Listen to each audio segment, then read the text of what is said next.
हा 11:30 वाजल्या 11:30. दिवसभर तिकडून थकून भागून येतोय. कस्टमरची कटकट कटकट. एक म्हणते काच खाली एक घ्या, एक म्हणते वरी घ्या, एक म्हणते एसी लावा, आणि हिथं आले की तुझी बुक असले मोबाईल घेऊन बसलेले तोड घेऊन बसावं बघावं लागते मला फुगलेलं म्हशीवणी.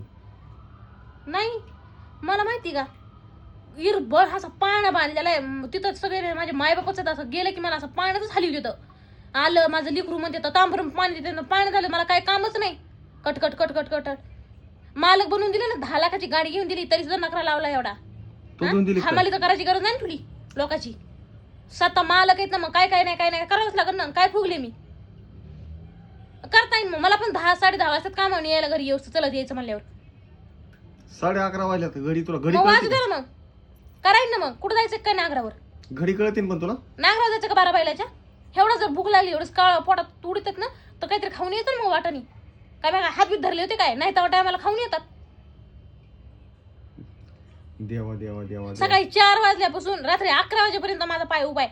ते नाही दिसत, डोळे बेजात काय संध्याकाळी सकाळी मी काम केलेलं दिसत नाही का? मोबाईल घेऊन बसले की दिसतंय. फोन बिन आलेला घेत नाही, काय नाही, कोणाचाच फोन घेत नाही, माईचा घेत नाही, बापाचा घेत नाही, काय नाही. हेच करते दिवसभर नुसती तुमच्या पुढं ह्यासाठीच लग्न केलं मी, तुमच्या पुढं करण्यासाठीच. माझं आयुष्य तर नाहीच मला थोडं बी, सगळं तुमचंच आहे सगळं. काय त्याच्या तर माझ्या माईला फोन करून तरी माझ्या 5 वेळेस काय पुजलेले काय कळा ना मला. काम काम काम काम आणि पुन्हा असला नवरा पुन्हा. संसारापायी माझं घरदार सोडून आलोय मी इथं तुझ्यासोबत. आणि मी नाही सोडलं.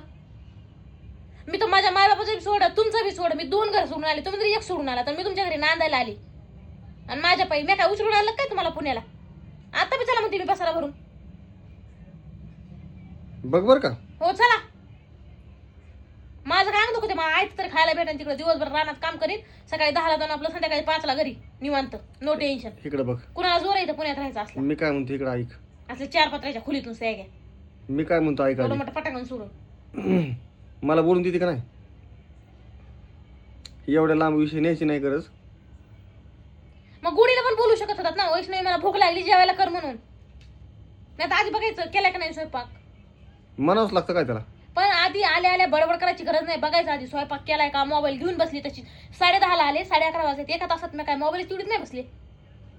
वरण भात बटाट्याची भाजी चपात्या करून ठेवल्यात तुम्हाला मी. हा घ्यायचं सोडून वाढ म्हणायचं, जेवायला वाढ म्हणायचं नाही. वाड्यापासून पुढे सुरू करायची बडबड. काय गरज आहे बडबड करायची रिकामी? पुन्हा म्हणायचं भांडती बडबड करती. म्हणजे मुळाला तर स्वतः सुरू करायचं. मी भांडतोय?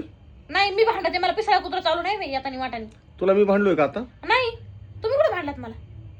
म्हणूनच म्हणलं मला पिसाळा कुत्रा चालू वाटानी येतानी म्हणून मी भॉ करायला लागली कुत्र्यासारखी. बरं जाऊ दे वैष्णवी, घे मिटून आता. टेन्शन घेऊ नको आणि मला बी देऊ नको. मी टेन्शन देतच नाही. माझा जीव असा थकून गेलेला दिवसभर. सुरुवात तुम्हीच केली. तुम्हालाच करमत नाही, खाल्लेला हजम होत नाही. चला आता घ्या मिटून. मिटत आहे का नाही मग आता? गिळायचं असलं तर नाही तसंच बसा तसंच. मला नाही गिळायचं.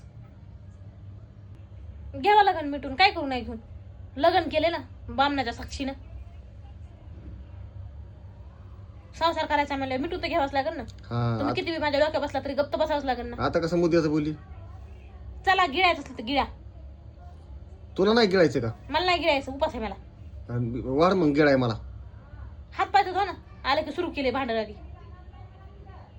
मिटलं ना भांडण? हो मिटलं. मग हाच थोडा आता. हे नीट हाच ना.